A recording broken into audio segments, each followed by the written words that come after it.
अस्सलामुअलैकुम वरहमतुल्लाहि वबरकातुहू। नाज़रीन, मैं हूँ सादिया इश्तियाक और आप देख रहे हैं Sadia Ishtiaq Islamic YouTube channel. आज का मेरा वीडियो का टॉपिक है मस के मुतालिक।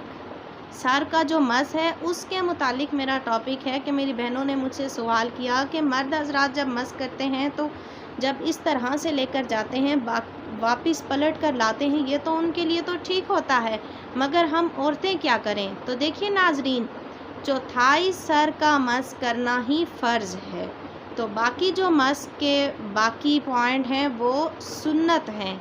और गर्दन का मस करना मकरूह है और कानों का मस करना, ठीक है, कानों के अंदर का और कानों के बाहर का मस करना, और ये चीज़ें क्या हैं, सुन्नत हैं।